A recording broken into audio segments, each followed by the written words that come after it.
bienvenue dans la pause fitness. Alors, ce podcast est réservé à ceux qui veulent améliorer leur nutrition, leur entraînement et aussi peut-être leur style de vie.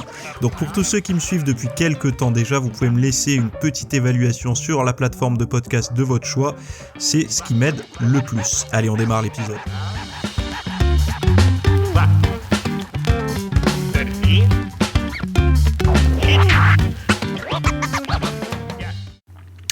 Et salut à tous, nouvel épisode aujourd'hui. Aujourd'hui, on va parler de la vitamine D qui devrait être considérée comme un perturbateur endocrinien. On va parler de la viande qui serait nocive pour la santé de votre foie et d'une inégalité entre les sexes face à la résistance à l'insuline, la sédentarité et peut-être certains produits sucrés. Bon, j'espère que vous avez passé un bon week-end, que vous avez pas trop abusé sur les bonbons. Peut-être que je vous partagerai une petite recette que j'ai pu faire ce week-end, que j'ai pu partager à plusieurs. Donc bon, je vais vous la donner maintenant. C'est une recette de courge butternut farcie avec un mélange de saucisses, alors bio, j'ai pris du bio, attention, de porc et de volaille, mais vous pouvez mettre par exemple du bœuf haché, ça peut marcher aussi, des oignons, des petites canneberges, de la pomme, de l'ail, qu'est-ce qu'il y avait d'autre encore, du persil et un peu d'huile d'avocat. Tout ça revenu un peu grillé et tout, la courge coupée en deux dans le sens de la longueur, vidée et la garniture, enfin une partie de la garniture vidée mélangée avec la préparation, la farce, et puis cuit pendant une bonne heure au four pour que la texture soit bien moelleuse. Et ben on s'est régalé. Enfin en tout cas moi je me suis régalé. Voilà. Donc peut-être que je vous mettrai une image, je sais pas, on verra comment ça se passe. Et comme ça je vous partagerai un petit peu plus de détails si ça vous intéresse. Bon, premier sujet, la vitamine D, perturbateur endocrinien, qu'est-ce que ça veut dire ? La première chose qu'il faut voir, en fait, c'est que c'est sur le site de l'ANSES. Donc l'ANSES étant quand même quelque chose qu'on peut se fier à ça. En tout cas, ils analysent froidement les choses et ils disent que la vitamine D est face à une forme de paradoxe par rapport à l'étiquetage alimentaire. Donc on va voir. Donc, plus d'un Français sur 3 ne parvient pas à couvrir ses besoins physiologiques en vitamine D3, ce qui constitue une préoccupation majeure de santé publique. En effet, une insuffisance en vitamine D3 expose à des risques connus pour la santé humaine, en particulier en période de croissance. Bon, tous les jeunes parents savent que, alors je ne sais pas si c'est encore le cas, mais ça l'était en tout cas il y a quelques années, vous savez, les gouttes de Zimadé et tout, c'était pour les gosses souvent, et c'est pour ça qu'en pharmacie, ceux qui voulaient se procurer de la vitamine D demandaient soit Zimaduo, soit Zimadé, je ne sais plus comment ça s'appelait. Et souvent les pharmaciens disaient mais c'est pour un enfant, etc. Et quand on disait non, c'est pour nous, ils n'étaient pas habitués. Alors aujourd'hui, peut-être que le regard serait différent. Alors ça faisait quelques années déjà qu'on parlait de cette carence, mais ce qui a accéléré finalement cette prise de conscience sur les déficits en vitamine D des Français, c'est surtout en tout cas aux yeux du grand public, c'est surtout l'épidémie de Covid. Et c'est souvent durant les crises de toute façon qu'on fait des bonds en avant, mais on le savait déjà, mais là peut-être que c'est devenu un peu plus ancré dans la tête des gens que la vitamine D est importante pour la santé, quoi. Alors, une activité endocrinienne par nature de la vitamine D, oui, je reprends les citations. À la différence d'autres vitamines, la vitamine D se comporte comme une hormone. Alors avant, on appelait ça pro-hormone. À ce titre, elle agit sur le système endocrinien. En cas d'apport trop élevé, l'équilibre endocrinien est perturbé, ce qui provoque des effets néfastes pour la santé. L'ANSES rappelle d'ailleurs que des effets graves ont déjà été observés chez l'être humain à l'occasion de surdosage en vitamine D. C'est ainsi que la cholécalciférol a été identifiée comme un perturbateur endocrinien, donc PE, lors de son évaluation par l'Agence européenne de produits chimiques dans le cadre du règlement Biocide UE numéro 528/2012. 212, je sais pas, 2012, c'est ça. L'ANSES souligne cependant que les doses de cholécalciférol, je l'ai mal prononcé, utilisées dans les produits biocides pour éliminer les rongeurs sont très supérieures aux doses en vitamine D apportées par l'alimentation courante, y compris les aliments enrichis en vitamine D.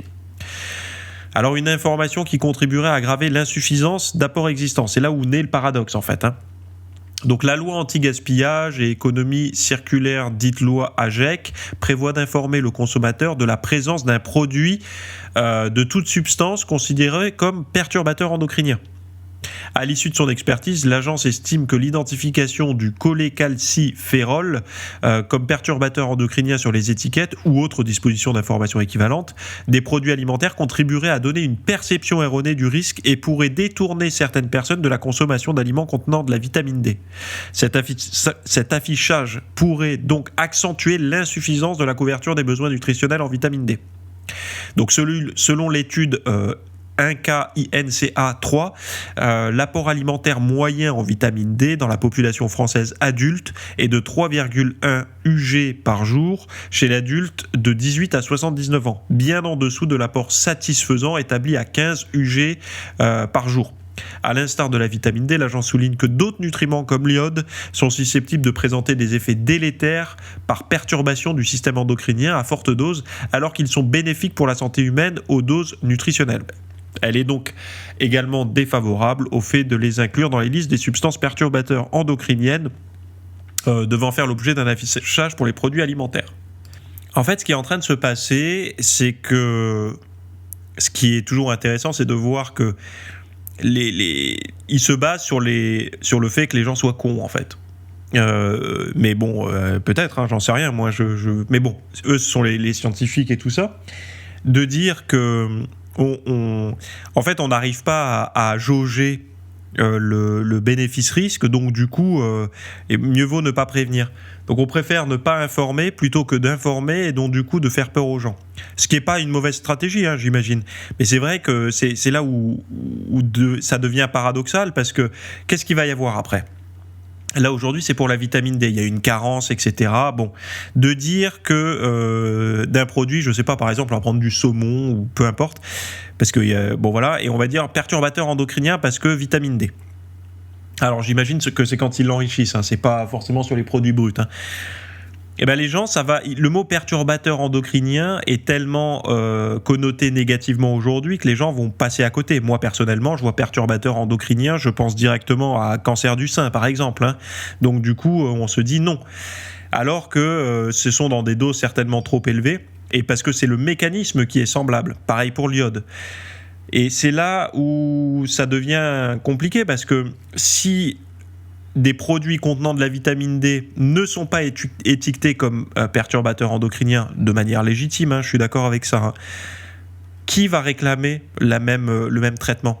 Quel industriel et quel produit va dire mais attendez, si on le fait pour la vitamine D, est-ce qu'on peut pas le faire pour d'autres produits ? Donc du coup, on va se mettre à ne plus écrire ça sur des produits qui sont eux potentiellement nocifs. C'est là en fait où il y a des paradoxes qui peuvent s'installer. Et à juste titre, hein, la vitamine D agit un peu comme une hormone, et donc du coup, on devrait être averti de ça. Et l'iode, pareil, on devrait être averti de ça. Mais bon, après, il faut faire quand même confiance aux chercheurs et aux directives là comme ça. C'est quand même une manière, c'est du bon sens de ne pas cracher sur la vitamine D, surtout dans une période où on s'est rendu compte que c'était relativement important. Mais c'est juste, je vous le dis, pour voir quels sont les paradoxes qui peuvent s'installer et où peuvent s'engouffrer. Après, il y a vous savez, c'est des avocats qui vont s'insérer là-dedans, dans des textes comme ça, pour dire, mais attendez, il y a eu un traitement de faveur pour telle substance, et pourquoi pas nous ? Donc c'est déloyal, quoi. Et on peut voir que c'est très compliqué de faire des normes comme ça. J'aimerais pas bosser là-dedans parce que ça doit être insupportable, quoi. Parce que le bon sens n'existe pas trop. C'est-à-dire que quand il s'agit de textes, de produits à vendre, etc., le bon sens n'existe plus. En fait, la santé n'existe plus. Alors pour les chercheurs, si, de l'ANSES, hein, bien sûr, mais après pour un industriel, lui s'en fout. Lui, ce qu'il veut, c'est il voit une concurrence déloyale entre un produit qui peut masquer son effet perturbateur endocrinien, et le mot perturbateur endocrinien n'est pas forcément toujours nocif, hein. C'est là où justement est la subtilité. Et lui, son produit qui aurait une substance qui lui potentiellement serait nocive en tant que perturbateur endocrinien, lui réclamerait le même traitement que la vitamine D. Donc c'est ça en fait, moi alors ça c'est pas écrit dans l'article, mais c'est comme ça que je vois le futur débat, en fait, par rapport à ça. Bref, je sais pas ce que vous en pensez. Trop de viande conduirait au foie gras. Alors, foie gras, qu'est-ce que le foie gras ? C'est NAFLD. Donc, en fait, c'est la stéatose hépatique non alcoolique. Donc, en gros, la même pathologie qu'un alcoolique sans boire une goutte d'alcool au niveau du foie. Induite. Alors, on parle rarement de la viande dans ce cas-là. On parle souvent du fructose. C'est souvent les sodas, etc.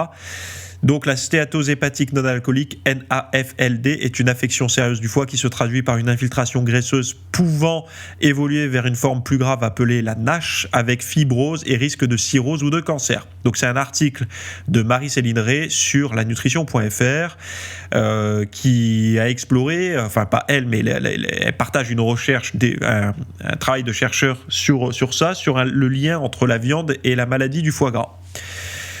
Donc c'est une petite étude prospective israélienne qui a fait une étude qui a porté sur 316 volontaires âgés de 40 à 70 ans.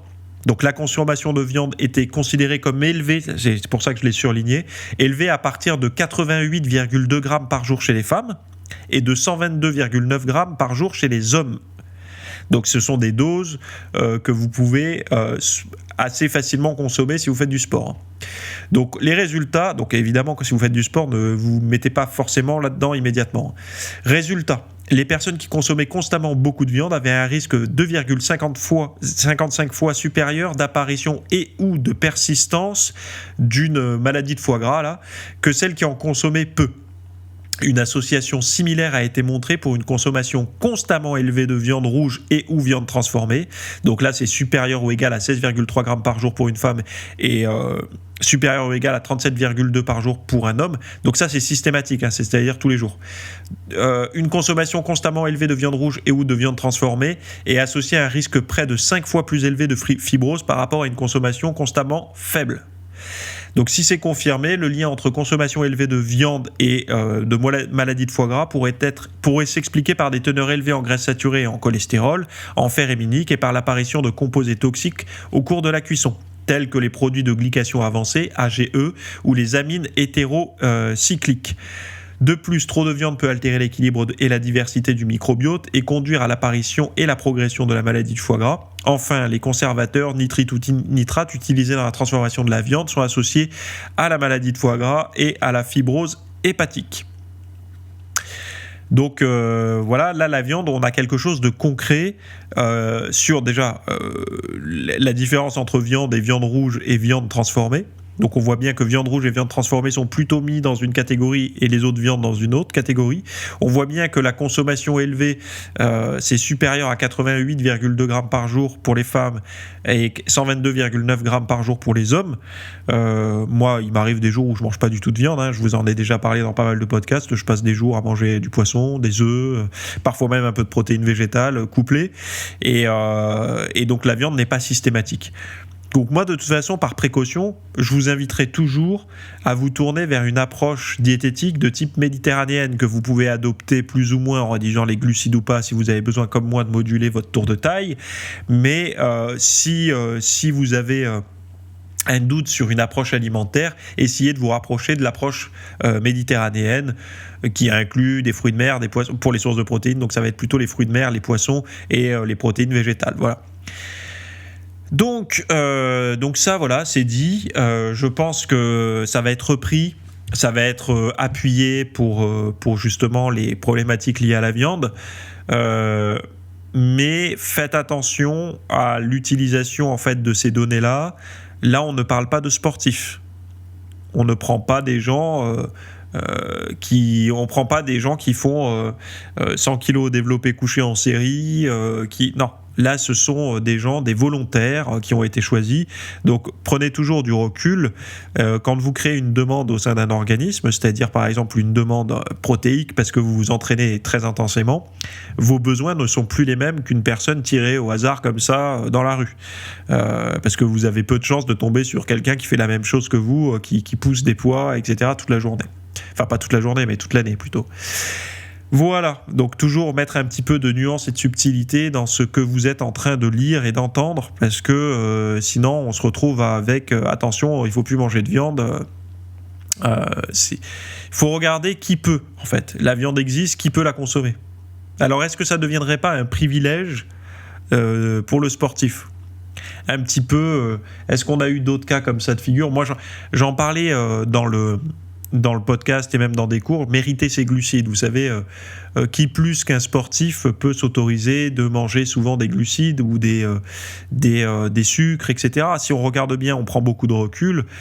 C'est plus celui qui fait plein d'activités physiques qui peut se permettre de manger son croissant, même si je ne recommande pas évidemment, mais son croissant, des bonbons ou des gâteaux. Pourquoi ? Parce que la journée, il brûle énormément de calories, il se dépense beaucoup, il active beaucoup ses muscles, plus que le sédentaire. Sauf qu'on voit bien aujourd'hui que concrètement, les mauvais comportements, que ce soit alimentaires ou d'hygiène de vie, ont tendance à se colmater entre eux. C'est-à-dire que c'est souvent ceux qui picolent, qui fument, qui sont sédentaires, qui font pas de sport et qui mangent mal. On a une forme d'accumulation en fait de mauvais comportements qui se greffent entre eux, et en règle générale les gens qui commencent à faire attention à bouger suffisamment, à faire du sport, ils font aussi attention à leur bouffe, ils font attention à pas trop picoler et compagnie quoi. Et donc du coup c'est pour ça que les études sont relativement compliquées, parce qu'on voit bien que toute cette histoire de bonne santé et de mauvaise santé, c'est souvent des philosophies de vie plus que des comportements isolés. Et ça doit être dur pour les chercheurs d'étudier concrètement les effets de telle ou telle chose, puisque on le voit tous, et vous, j'en suis certain que c'est la même chose. Quand vous avez décidé de faire attention, vous n'avez pas fait attention qu'à votre bouffe ou qu'à votre sport. Vous vous êtes mis à faire attention à tout un tas de choses en même temps, en fait. Et c'est en ça que ce sont des comportements globaux, et c'est compliqué à étudier, en tout cas au cas par cas, quoi. Voilà. Ensuite, on va parler du mode de vie sédentaire et de l'alimentation plus préjudiciable aux hommes. Donc c'est sorti le 27 octobre 2022 sur Science Daily. Donc une nouvelle étude montre que des changements de style de vie à court terme, parce que c'est ça qui était intéressant de voir, c'était à court terme, peuvent perturber la réponse à l'insuline, donc des vaisseaux sanguins. L'étude montre également que les hommes et les femmes réagissent différemment à ces changements. Donc j'ai surligné pas mal de passages, on va les lire ensemble là. Donc la résistance à l'insuline vasculaire est une caractéristique de l'obésité et du diabète de type 2 qui contribuent aux maladies vasculaires, et les chercheurs ont examiné la résistance à l'insuline vasculaire chez 36 hommes et femmes, jeunes et en bonne santé, en les exposant à 10 jours d'activité physique réduite, donc de sédentarité, réduisant leur nombre de pas de 10 000 à 5 000 par jour, ce qui n'est pas très très bas, 5 000 par jour. Les participants ont également augmenté leur consommation de boissons sucrées à 6 canettes de soda par jour. Là par contre... j'allais dire ça commence à être salé, mais non, ça commence à être sucré. Nous savons que l'incidence de la résistance à l'insuline et des maladies cardiovasculaires est plus faible chez les femmes préménopausées que chez les hommes. Mais nous voulions voir comment les hommes et les femmes réagissaient à une activité physique réduite et à une augmentation du sucre dans leur alimentation sur une courte période, a déclaré Camila Manrique-Acevedo, donc professeure agrégée de médecine. Les résultats ont montré que ce n'est que chez les hommes que le mode de vie sédentaire et l'apport élevé en sucre auraient entraîné une diminution du flux sanguin des jambes stimulé par l'insuline et une baisse d'une protéine appelée atropine qui régule la sensibilité à l'insuline et est un biomarqueur important des maladies cardiovasculaires. Donc ces résultats soulignent une différence liée au sexe dans le développement de la résistance à l'insuline vasculaire induite par l'adoption d'un mode de vie riche en sucre et faible en exercice. Donc messieurs, vous êtes plus sensibles à la sédentarité et à l'ajout de boissons sucrées, en tout cas au niveau de votre santé métabolique. Donc vous avez plus intérêt à vous lever le cul de votre chaise et à éviter le distributeur de canettes du bureau. Donc de toute façon les sodas, toutes ces boissons sucrées et tout, j'imagine que vous les avez sortis de votre alimentation. Si ça n'est pas le cas, je vous invite à voir un reportage, enfin un petit documentaire sous forme de film qui s'appelle Sugarland, donc Sugarland, donc en VOD, je pense que vous arriverez à le trouver facilement. Et sinon, si vous êtes un peu curieux et un peu fouineur, vous arriverez à le trouver autrement, je pense. C'est un documentaire qui est très bien tourné, où l'individu commence à consommer non pas du sucre sous forme de bonbons de manière déraisonnable, mais essaie plutôt de consommer des aliments avec du sucre plutôt caché. Mais il va également voir des gosses qui ont bu beaucoup de soda. Et voilà, quoi, il fait un peu le bilan. Donc, allez voir ce documentaire, si vous le trouvez. Allez il vaut le coup, hein. Il vaut le coup d'être regardé. C'est vraiment un documentaire en plus qui peut se regarder un peu en famille parce que justement il vulgarise beaucoup les choses et vous allez voir à quel point les ravages des boissons sucrées et tout, quoi. Donc c'est vrai que... Alors, ce qui est surprenant, c'est de 10 000 à 5 000 pas, réduisant leur nombre de pas de 10 000 à 5 000. Alors, oui, c'est par jour. Donc déjà, ils ont trouvé des gens qui arrivaient à faire 10 000 pas par jour. Ce qui est pas rien, hein. Moi, je connais pas énormément de personnes qui font leurs 10 000 pas par jour. D'ailleurs, j'avais fait un cours sur les 10 000 pas par jour. Est-ce que c'est nécessaire ou pas ? Je vous invite à aller le voir. C'est un des derniers cours que j'ai sorti sur le site. Là, on passe à 5 000. Donc 5 000, c'est quand même... c'est pas rien. C'est pas non plus exceptionnel, mais c'est pas rien. Mais moi, mon hypothèse, c'est qu'on voit... C'est plutôt l'effet ajout de boissons sucrées, quoi. Mais en tout cas, il y a une résistance à l'insuline. Alors... Moi qui lis pas mal de cours, enfin pas de cours, mais d'études sur la sédentarité et tout, il y a un lien énorme entre la posture, la position assise et la restriction vasculaire au niveau des membres du bas du corps, qui ne se traduit pas sur la même chose sur le haut du corps. Et donc la position assise vous perturbe. C'est pour ça que je disais souvent, ne faites pas les cuisses si vous êtes resté assis toute la journée. Ou alors, si vous faites les cuisses ce soir, par exemple, si aujourd'hui c'est le jour des cuisses pour vous, faites en sorte de mettre des micro-réveils ou des focus timers là, sur votre ordinateur pour avoir justement toutes les 30 minutes quelque chose qui vous permet de vous lever et de faire circuler le sang un petit peu. Parce que ça perturbe la circulation sanguine au niveau des membres du bas du corps, le fait d'être tout le temps assis. Mais nous, ce qu'on voudrait, c'est stimuler à mort cette protéine appelée atropine qui régule la sensibilité à l'insuline. Enfin, stimuler, je ne sais pas si c'est dans le bon sens ou dans le mauvais, mais en tout cas, d'avoir une sécrétion santé de cette protéine pour justement avoir la meilleure sensibilité possible à l'insuline et donc faire le moins de résistance possible, quoi. Dites-vous une chose, c'est que sensibilité c'est plutôt positif, résistance c'est plutôt négatif si vous avez encore des doutes par rapport aux notions sensibilité-résistance, quoi.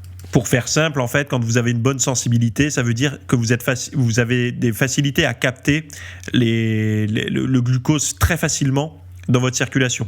Donc c'est-à-dire que votre glycémie ne va pas monter très haut puisque vous avez une sensibilité. Donc en fait c'est quoi ? C'est les récepteurs au niveau des muscles, etc., qui vont avoir une sensibilité. Donc ils vont tout de suite détecter le glucose circulant et donc facilement l'absorber, bien le métaboliser. À l'inverse, la résistance, c'est plus une forme de myopie des cellules, entre guillemets, qui ont du mal à capter le glucose circulant. Donc du coup, l'insuline est obligée d'être sécrétée à fond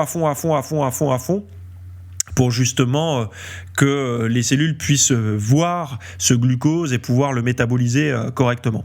Donc nous, ce qu'on veut, c'est avoir une bonne sensibilité. Et je vous le rappelle, le sport participe énormément dans cette capacité à bien métaboliser le glucose. Voilà. Bon, les aliments coupe-faim incontournables, c'est ce dont j'ai parlé ce week-end. Mais je voulais quand même vous en parler un petit peu avant. Pourquoi ? Parce que j'avais dit, la faim, pour moi, la faim, c'est vraiment le pire ennemi quand on souhaite perdre du gras. C'est-à-dire que, observez un peu tout. Il y en a qui vous parlent de motivation, de détermination, de volonté, etc.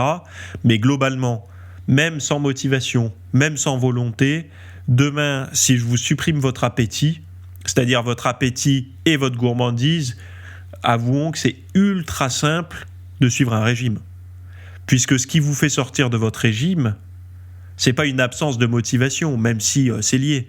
c'est en fait un appétit démesuré pour des aliments qui sortent des clous. Soit pour un apport calorique trop élevé, donc vous allez vous mettre à vous resservir à outrance et donc du coup faire stagner votre perte de poids, soit vous tournez vers des aliments qui vont complètement vous sortir du régime.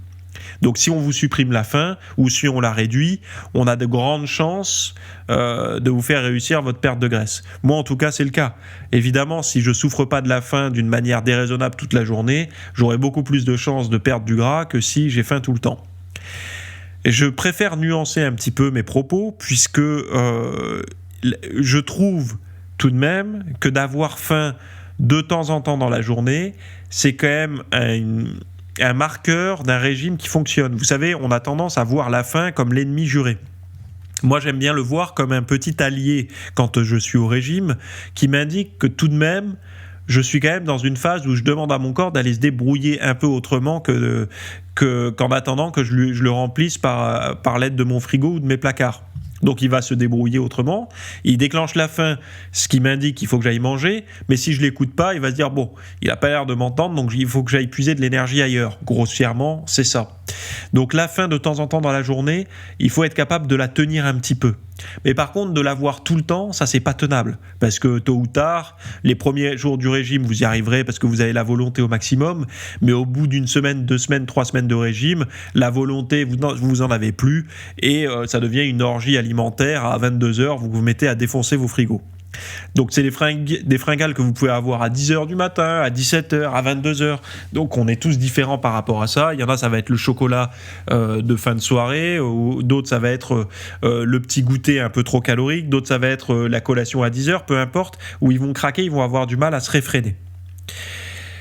Donc c'est pas pour ça que vous êtes boulimique, hein, je vous rassure, il faut arrêter de tout pathologiser dans ce monde, c'est pas de la boulimie, c'est juste qu'en fait vous vous frustrez trop et que votre appétit est trop développé. Et ça en fait on peut un peu...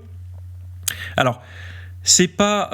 Il y en a qui vont dire on va se couper la faim. C'est pas vraiment se couper la faim, c'est peut-être qu'une alimentation autre pourrait vous élever la faim. C'est-à-dire qu'il y a des gens qui pensent que la faim qu'ils ressentent au quotidien c'est une faim normale. C'est peut-être pas une faim normale, c'est peut-être une faim déraisonnable induite par une alimentation qui n'est pas cohérente. Et donc, réduire la faim, se couper la faim, c'est peut-être un abus de langage. C'est l'exploration que je veux faire moi, c'est de vous dire, est-ce que c'est pas mieux d'avoir faim normalement ? C'est-à-dire pas avoir faim à outrance.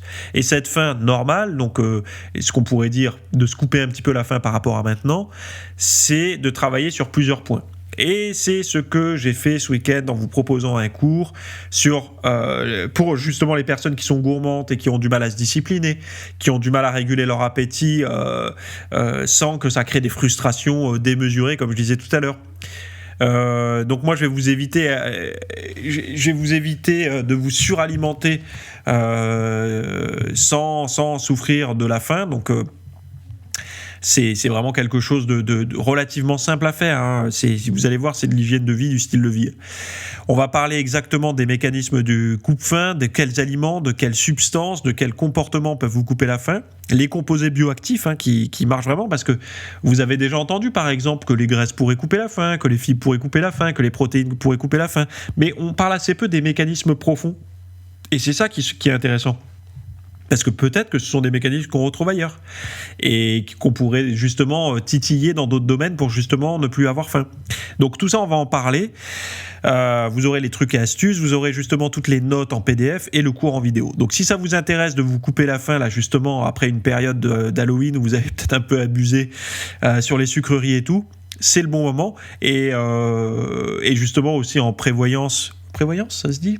En prévention des fêtes de fin d'année où on va tous prendre un petit kilo, donc en prévention, d'essayer un petit peu de moduler ça, de faire bien réapparaître l'intégralité des abdos pour justement passer des fêtes un peu plus sereines. Voilà. Donc si ça vous intéresse, allez jeter un œil dans les notes de ce podcast, vous aurez le lien pour y accéder, et puis sinon on se retrouve très rapidement pour la suite. Bye bye. Merci d'avoir écouté cet épisode. Alors, avant de partir, j'avais juste quelque chose à vous partager. C'est vrai que vous avez peut-être des temps morts à meubler, que ce soit des temps de trajet dans les transports en commun, du cardio un petit peu long sur un tapis de course, ou alors tout simplement envie de remplacer les programmes que vous avez la soirée pour de l'apprentissage. Vous êtes peut-être adepte des émissions, des documentaires, des reportages, etc. Sauf que dans le monde de la musculation, de la nutrition, du développement, d'un mode de vie sain, etc. C'est un peu maigre en contenu dans les médias grand public. Et donc, ce que je vous propose, moi, personnellement, c'est d'aller faire un tour dans la bibliothèque alors, c'est un Netflix version fitness privée qui vous coûtera moins cher qu'un lavage auto au rouleau par mois. Et là, vous avez vraiment tous les sujets. Alors, c'est plein de cours que je propose. Il y en a déjà plus de 300. Ce sont sur le sommeil, sur les hormones, sur la nutrition. Donc ça peut être pourquoi on a faim, pourquoi on n'arrive pas à tenir un régime, comment faire, quelles sont les solutions, mais aussi d'anatomie pour l'entraînement, des programmes d'entraînement. Donc tout ce qui est lié à la perte de graisse, si vous avez du gras sur le bas du ventre depuis des années, ou alors si vous avez du mal à prendre de la masse musculaire, tous ces sujets du plus connu, entre guillemets, du plus recherché au plus pointu, tous ces sujets sont largement abordés dans cet espace VIP. Donc, pour rappel, pour y accéder, vous avez un lien en description. Si vous ne le trouvez pas, vous allez sur www.fitnessmiss.fr et vous faites devenir membre. Voilà, vous trouverez sur le site. Et vous accédez à ce contenu caché que vous pourrez écouter partout. Voilà, je vous laisse ici. Très bonne fin de journée à tous.